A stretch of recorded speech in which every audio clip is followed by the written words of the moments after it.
Brought to you by Sharda University. Where the software engineer meets the gifted content writer. The world comes together at Sharda University. पूरी force बुला लो लेकिन बंगला खाली नहीं करूंगी, ये challenge Bihar के मुख्यमंत्री सम्राट चौधरी को मिला है।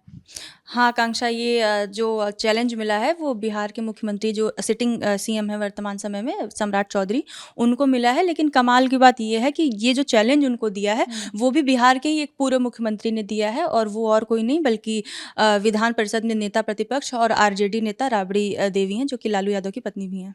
मामला क्या है प्रगति? जी आकांक्षा, ये जो पूरा मामला है वो राबड़ी देवी जो 10 सर्कुलर रोड पे जो सरकारी आवास में रहती हैं अपने परिवार के साथ, उसको खाली कराने से जुड़ा हुआ है। बिहार भवन निर्माण विभाग ने राबड़ी देवी को एक बार फिर इस बंगले को खाली करने का नोटिस दिया है, और इसके बदले उनको 39 हार्डिंग रोड पर एक सरकारी बंगला आवंटित किया है। लेकिन राबड़ी देवी ने अभी तक अपने पुराने बंगले जहाँ पे वो अभी रह रही हैं उसको खाली नहीं किया है, और इसी के चलते पटना एयरपोर्ट पर उतरते समय जब पत्रकारों ने उनसे सवाल किया इस बंगले को खाली करने के बात पर, तो उन्होंने सम्राट चौधरी को चैलेंज दे दिया। जी, और आप सुनिए उन्होंने क्या कहा। हम तो चाहते हैं कि सम्राट चौधरी पूरा बिहार के फोर्स बुला के हमारा 10 नंबर खाली करा दे। हम नहीं खाली करेंगे, आवे हमारा सामने। बयान के आखिर में राबड़ी देवी ने पत्रकारों के माइक भी झटक दिए। हाँ आकांक्षा, ऐसा हुआ था एयरपोर्ट पे ही, क्योंकि देखिए ये जो बंगला है वो सिर्फ एक सरकारी आवास नहीं है राबड़ी देवी या पूरे उनके कुटुंब के लिए, परिवार के लिए, क्योंकि वहाँ से उनका मतलब एक सत्ता का प्रतीक है। जब आरजेडी अपने बिहार में सत्ता में काबिज थी तो बिहार की राजनीति से जुड़े तमाम बड़े फैसले इसी स्थान से लिए जाते थे, इसी आवास से लिया जाता था। तो इस लिहाज से भी ये बंगला आरजेडी और राबड़ी देवी के अस्तित्व से जुड़ा हुआ है। हाँ, ये कहा जा सकता है। लेकिन तो प्रगति, ये मामला शुरू कैसे हुआ और कब हुआ? आकांक्षा देखिए, ये मामला 11 नवंबर 2025 के दिन शुरू हुआ था, जब राबड़ी देवी को पहली बार बंगले को खाली करने का नोटिस दिया गया था। इसके बदले उन्हें 39 हार्डिंग रोड पर स्थित एक सरकारी बंगले का आवंटन भी किया गया था, लेकिन इसके बावजूद उन्होंने इस बंगले को खाली नहीं किया। ये बंगला सिर्फ मतलब उनके लिए एक सरकारी बंगला नहीं है, ये ऐसा बंगला है जहाँ पे आरजेडी की जो नेता हैं राबड़ी देवी करीब 2 दशक तक बिहार की राजनीति से जुड़े जो तमाम बड़े फैसले होते थे वो इसी जगह से लिया जाता था। अगर आसान भाषा में अपने दर्शकों को बताएं तो आरजेडी सरकार में बिहार की सत्ता का केंद्र यही स्थान था जहां पर राबड़ी देवी अपने पूरे कुटुंब के साथ रहा करती थी। और चूंकि अब बिहार में सरकार बदल गई है, तो अब इस बंगले को मत्स्य और पशु संसाधन विभाग के मंत्री हैं नंदकिशोर शर्मा, उनको ये बंगला आवंटित कर दिया गया है।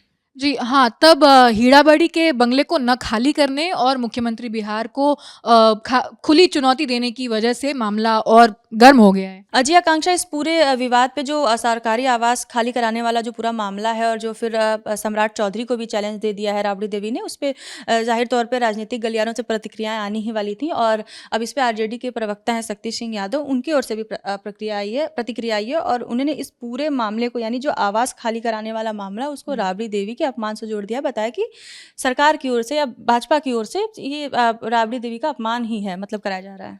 हाँ, और आरजेडी से राबड़ी देवी का अपमान बता रही है। लेकिन बीजेपी पूछ रही है कि आखिर लालू परिवार ने 10 सर्कुलर रोड में ऐसा कौन सा खजाना छुपा रखा है। नीरज कुमार जो है बीजेपी के प्रवक्ता, उन्होंने क्या कहा, सुनिए। राबड़ी देवी जी, ये जंगल राज नहीं है, ये कानून का राज है। एनडीए की सरकार है। आपको इलाज कराना होता है तो सिंगापुर जाते हैं, पोता का जन्मदिन मनाना होता है तो दिल्ली नोएडा भागते हैं, और जब लूटने की बारी आती है तो बिहार में रहना चाहते हैं। आखिर आपने उस बंगले में ऐसा क्या छिपा के रखा है? क्या मोह है आपको बंगले से? बंगला किसी कीमत पर खाली करना पड़ेगा, और आपने बिहार की लूटा खजाना का उस बंगले में छिपा रखा है। बिहार की पुलिस वह भी ढूंढ के निकाल लेगी, तय मानिए आप। यहाँ जंगल राज अब नहीं है, गुंडागर्दी आपकी नहीं चलने वाली। बंगला कानून का राज है साहब। कानून का आप मुख्यमंत्री रह चुकी हैं, आपको स्वयं कानून का आगे बढ़कर सम्मान करना चाहिए। कानून तोड़ने का लालू परिवार का परंपरा जो पुराना है, उस आदत से आप लोग बाज आइए। जी आकांक्षा, इस पूरे मामले पर राबड़ी देवी का जो बयान था उस पर बिहार के उप मुख्यमंत्री हैं विजय कुमार चौधरी, उनका भी बयान आया। उन्होंने साफ तौर पे कहा है कि जो नियम है उसी का पालन हो रहा है, उसी का पालन सबको करना होगा। कानून सबके लिए बराबर है, कानून के मुताबिक ही सारी कार्रवाई हो रही है, सब लोगों को नियम का पालन करना चाहिए। उन्होंने कहा कि राबड़ी देवी खुद भी बिहार की पूर्व मुख्यमंत्री रह चुकी हैं, तो उनकी तरफ से ऐसे बयानबाजी नहीं होनी चाहिए। अच्छा होगा, मतलब अच्छा है कि वो नियम कानून के हिसाब से ही कार्रवाई में मदद करें। जी।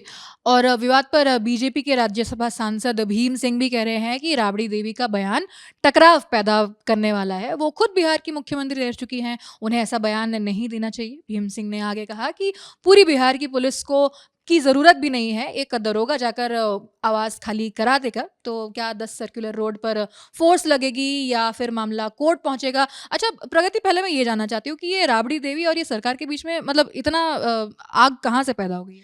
देखिए आकांक्षा, अभी बिहार में विधानसभा के चुनाव हुए थे, उसमें आरजेडी और बीजेपी और जो जेडीयू थी उनमें करारे की टक्कर थी, और जेडीयू और बीजेपी के गठबंधन यानी एनडीए ने बिहार में सरकार बनाई है, उसके आरजेडी को हार मिली है।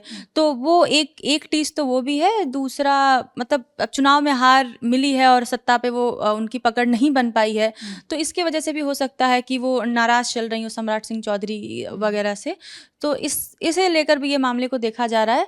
हालाँकि अब जो भी सरकारी कार्रवाई होगी उस पे हमारी नज़र बनी रहेगी कि क्या होता है, बंगला खाली होता है या नहीं। और अभी ऐसे भी खबरें आ रही थी कि राबड़ी देवी का जो बयान था एयरपोर्ट से निकलने वाला, जिसमें उन्होंने सिटिंग सीएम जो है बिहार के सम्राट सिंह चौधरी उनको जो चैलेंज किया था, उसके बाद ही बिहार पुलिस उनके 10 सर्कुलर रोड स्थित आवास पे पहुंची है भारी मात्रा में। अब देखना होगा कि आगे क्या कार्रवाई होती है सरकार की ओर से और पुलिस की ओर से।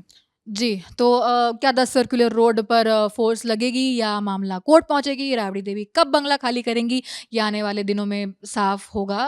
पूरी अपडेट के लिए बने रहिए हमारे साथ। मेरे साथ प्रगति पांडे हैं, मैं हूँ आकांक्षा गोगोई, कैमरे के पीछे राहुल है। देखते रहिए दी लॉलन टॉप। शुक्रिया।